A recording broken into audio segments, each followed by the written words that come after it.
Alright guys, today I'm excited because we were sent a backup camera by HaloView and we're going to install it and do a little test drive with it. So they sent me the system that has a backup camera and then 2 side cameras, so when you're changing lanes you can see down the side of your RV. Now the side ones are pretty easy to install. They just take basically a blinker or a running light spot and put a camera on it, no big deal. The one in the back can be a bit more challenging, but most fifth wheels, in our case, and travel trailers, will come with a pre-wired system. Most of the time they're going to be for a Furrion, but in our case they came just with a hot wire, I guess like a power wire and a ground wire. So I just confirmed that those wires are back behind a little plug, so it should be pretty straightforward from here. And I'll just walk you through kind of quickly the steps and then give you a view of what I think this camera are in my first initial steps. So let's get to it.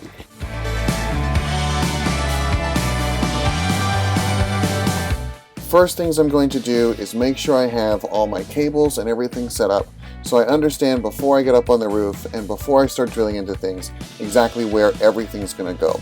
Right here I'm showing 2 different power options you can get for the camera.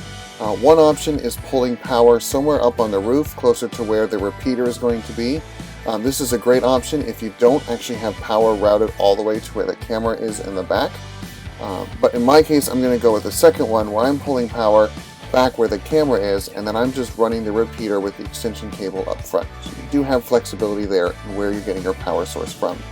Now that we know where the power is going to be coming from, I'm basically just running all the wires. So I'm stripping the wires, I'm connecting them to the correct power source that came with the camera.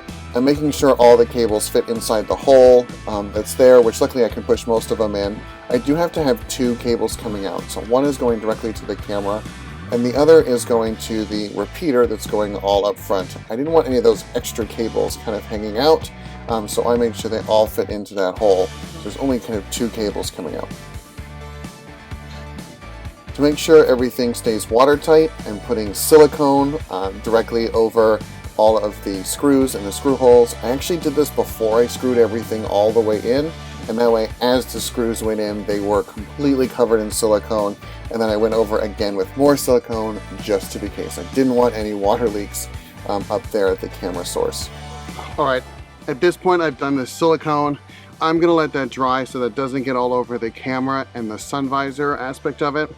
And while I'm waiting on that to dry, I'm going to start running basically the cable that will connect there and go all the way around. Now that black bar there is an awning that comes out, so I can't go over the awning. I'm going to have to go around it and then up and over. Not a big deal, but just make sure you think of that when you're putting yours in.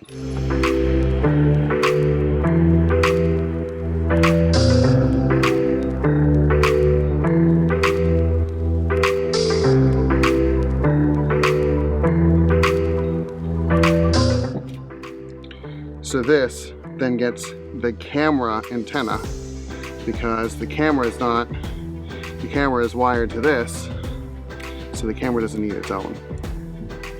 Sticker wasn't sticky, so we'll take it off anyways. There. So this is what will then go up. So follow me up.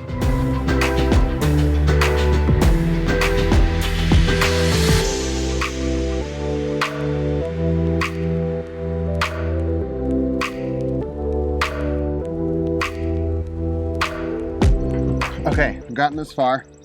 We've got the whole thing wired. Now we're a 44-foot fifth wheel, so you can't get much longer.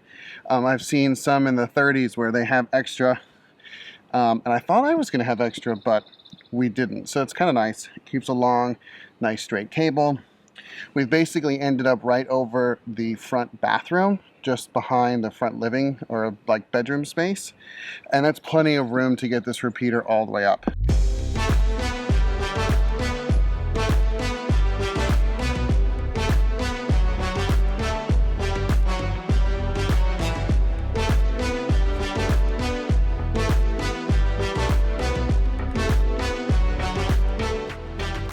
So we have everything done for the backup camera. Now we're going to move to the side cameras, which should be far easier than this, in my opinion, mainly because you're on the ground.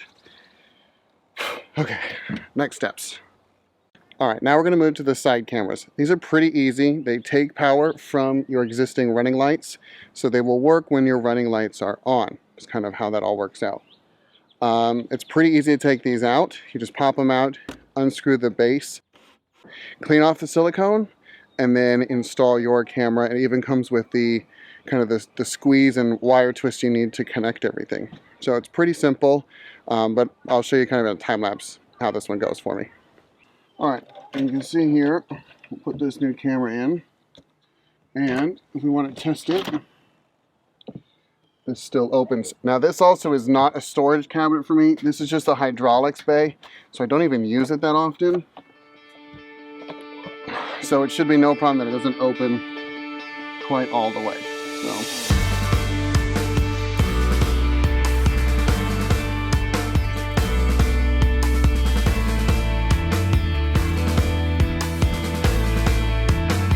Okay, rinse and repeat.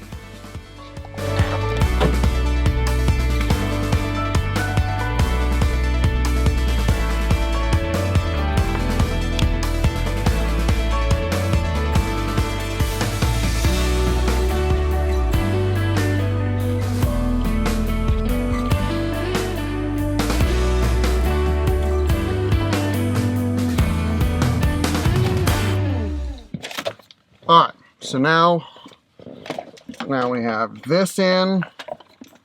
We have to go pair the cameras. Pairing, press select button to select channel that needs to be paired. Select pairing, confirm. You have 20 seconds for pairing. How am I going to get on the roof and hit this button at the same time?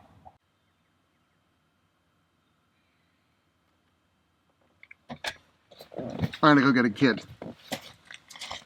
Okay, Keegan. Hit the the button. Yep, I'm good. I'm good. You can come down. Nice. Look at that. Perfect. So now we're gonna do the next two. Yeah, I can see it. Come on down. Okay, go. Okay, so this is what we see. Okay, it worked. I see your belly. We officially have all of our cameras synced. One quick point. Keegan figured out, the helper here, that you probably need a stick or something pretty pointed to get the pairing buttons to work on these side cameras. So that's my 2 cents. I had a helper. Was worth it. Now all of my cameras are upside down or sideways. There's ways to rotate those, so that will be the next step. But we have everything working, everything's powered. Oh, and oh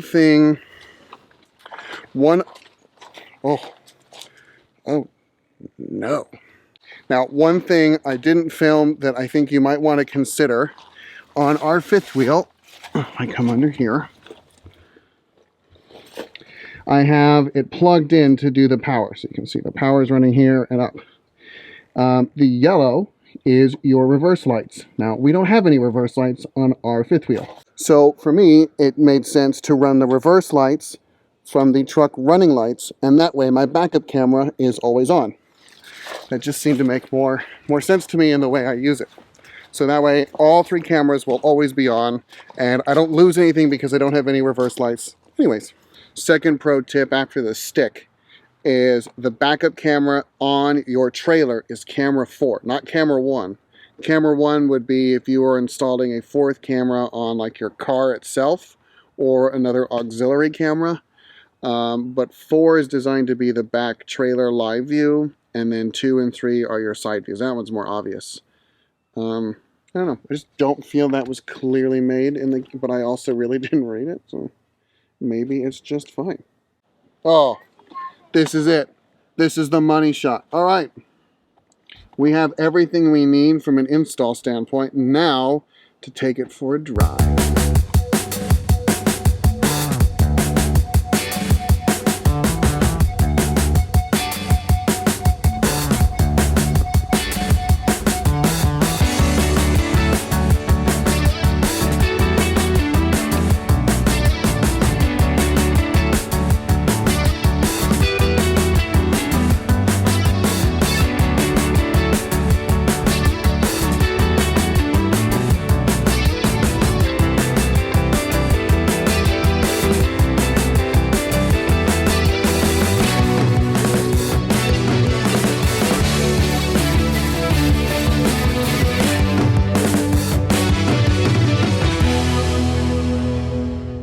Well, I'm going to let the video kind of speak for itself. How cool is it that you get to have all 3 cameras working in real time while you're driving down the road? You can see down the full left side, the full right side, and directly out the back. It's going to make a huge difference in visibility.